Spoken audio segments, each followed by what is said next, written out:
तो नमस्कार दोस्तों, कैसे हैं आप लोग। आई होप कि आप सब बहुत अच्छे होंगे और अपनी पढ़ाई बहुत ही ज़्यादा मन से कर रहे होंगे। आज की वीडियो में आपको बहुत सारी जानकारी देखने को मिलेगी। मैं 2-3 ऐसे न्यूज़ आपको बताऊंगी जो कि बहुत ही ज़्यादा महत्वपूर्ण है आपको जानना अगर आप बीपीएससी ट्री 2.0 का एग्ज़ाम देने जा रहे हैं। सबसे पहली न्यूज़ ये आपको मैं बताऊंगी कि बीएड वालों को कौन सी बुरी खबर है, और सच में ये बहुत बुरी खबर है। उसका फैसला आज ही आया है, तो इसके बारे में आपको पता चलेगा। दूसरी खबर आपको ये पता चलेगी कि अगर आप कल से 7 तारीख से स्टार्ट हो गया है एग्ज़ाम बीपीएससी ट्री 2.0 का, उसमें अगर आप एग्ज़ाम देने जा रहे हैं तो एडमिट कार्ड के साथ में क्या क्या ले जाना है, क्या क्या ज़रूरी चीज़ें हैं जो आपके पास होनी चाहिए, या एग्ज़ाम में आप कैसे ओएमआर भरेंगे, कैसे रोल नंबर भरेंगे, क्या जानकारी है, और अगर कुछ भी गलती हुई तो उसका क्या परिणाम निकलेगा, वो सारी डिटेल आपको इस एक वीडियो में देखने को मिलेगी। और एक चीज़ और, मुझसे ज़्यादातर लोग ये पूछ रहे हैं कि जो अदर स्टेट्स की जो फीमेल हैं उनका कट ऑफ या नंबर 90 नंबर होना चाहिए कि उससे कम होना चाहिए, निगेटिव मार्किंग है कि नहीं इस एग्ज़ाम में, आपको पूरा जानकारी इस वीडियो में मिलेगा। तो आप इस सफ़र को जारी रखिए और एक एक बात को ध्यान से सुनिएगा, क्योंकि मैं कोई भी देखिए एक्स्ट्रा वीडियो एक्स्ट्रा कंटेंट के लिए नहीं बताती हूँ, जो बताऊँगी आपके काम के लिए ही होगा। तो चलिए सबसे पहले जान लेते हैं कि ऐसी कौन सी बुरी खबर है जिसकी वजह से आपका ये जो बीएड की तरफ मतलब ये प्रॉब्लम आ रही है। देखिए सबसे पहले आपको पता है कि जो 6वें चरण की जो भर्ती हुई थी उसमें आपके 1 to 5 के लिए बीएड वालों ने भी अप्लाई किया था और उनमें काफ़ी लोगों का सिलेक्शन हो गया था।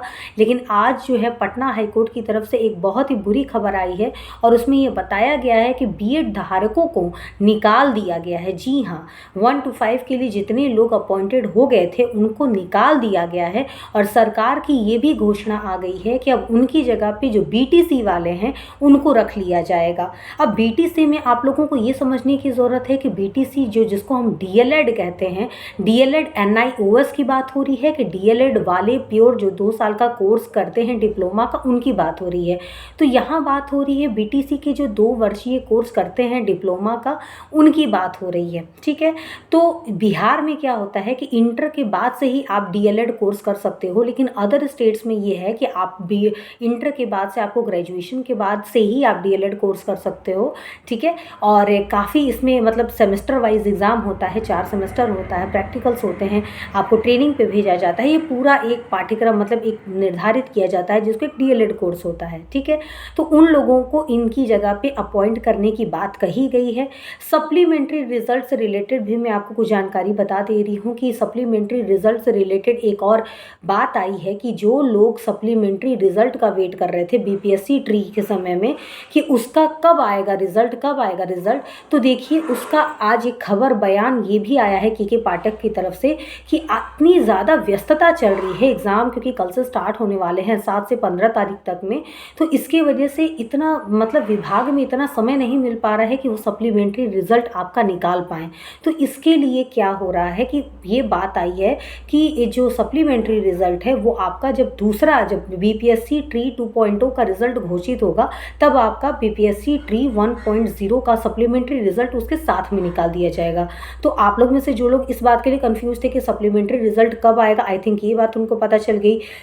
बीएड वाली जो बात थी वो मैंने आपको बता दी कि बीएड वालों को निकाल दिया गया है और हो सकता है उसके लिए वो धरना करें या कुछ भी करें, लेकिन देखिए अब दोस्तों फ़ायदा नहीं है कुछ भी करने का, क्योंकि अब इस फैसला आ चुका है और अब मुश्किल ही है कि अब बीएड का इसमें कुछ हो। तो अच्छा है कि आप 6 to 8 के लिए अप्लाई करिए, आगे आने वाले क्लासेस के लिए अप्लाई करिए, और 1 to 5 के लिए तो पॉसिबल नहीं ही हो पाएगा। ठीक है, तो वीडियो अच्छी लग रही हो तो प्लीज़ लाइक कर देना और ये बात अपने दोस्तों में भी शेयर कर देना, और सब्सक्राइब इसलिए आप चैनल को कर सकते हो क्योंकि मैं हमेशा आपको ज़रूरी चीज़ें ही बताऊंगी, चाहे वो बीपीएससी से रिलेटेड हो या सीटेट से रिलेटेड हो या आने वाले जितने भी एग्ज़ाम से रिलेटेड हो, आपको पूरी जानकारी सिर्फ इस चैनल पे मिलेगी। ठीक है, इसमें कोई भी अनफिल्टर्ड चीज़ें हम बताते हैं, कोई भी नमक मिर्च मसाला नहीं लगाना है। एक बात और, अगर आपके मन में ये खबर सुनने के बाद से कोई डाउट आ रहा है या कुछ पूछना है, कमेंट सेक्शन में आपका वेलकम है, आप ज़रूर पूछिए। मैं सभी के क्वेश्चंस लेती हूँ और सभी के क्वेश्चंस आपको आंसर भी देती हूँ और वीडियोज़ में भी बताती हूँ। ठीक है, अब आप लोग सोच रहे होंगे कि अब मैम कब बताएंगी एडमिट कार्ड के बारे में। तो देखिए एडमिट कार्ड के बारे में मैं ये बताना चाहती हूँ, सबसे पहली बात कि जिन लोगों के एडमिट कार्ड में हस्ताक्षर में, सिग्नेचर में, फ़ोटो में गलत फ़ोटो छप गया था या ऐसा था कि गलत फ़ोटो अपलोड हो गया था, मैंने उसके बारे में भी बताया था कि आप लोगों के लिए घोषणा पत्र निकाला गया है और जिसके बारे में ये कहा गया है 6 to 8 और 9 to 10 वालों के लिए कि वो 5 से 6 दिसंबर के बीच में उसमें संशोधन कर लेंगे। आई होप कि आप लोगों ने कर लिया होगा क्योंकि आज ही लास्ट डेट था। और उस घोषणा पत्र को बाकायदा आपको क्या करना है कि अपने प्रिंसिपल या गेस्टेड किसी ऑफिसर से बाकायदा स्टैम्प एंड सिग्नेचर करवा के जब आपका एग्ज़ाम होगा उस वक्त आपको लेके जाना है। अगर आप वो घोषणा पत्र भूल गए ले जाना तो ये मुश्किल ही है कि आपको एंट्री मिले एग्ज़ाम में। तो इस बात पे खास करके ख्याल रखिए उन लोगों जिनका साथ ये गलती हुआ है।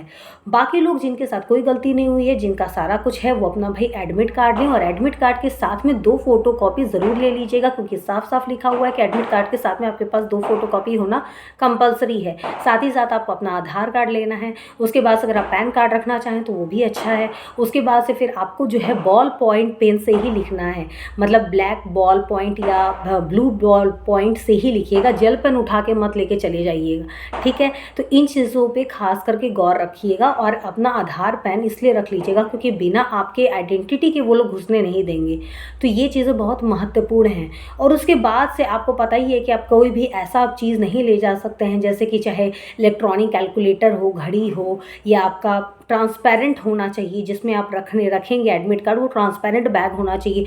ये सारी चीज़ें ज़रूरी है जो कि आपको बहुत महत्वपूर्ण है जान लेना।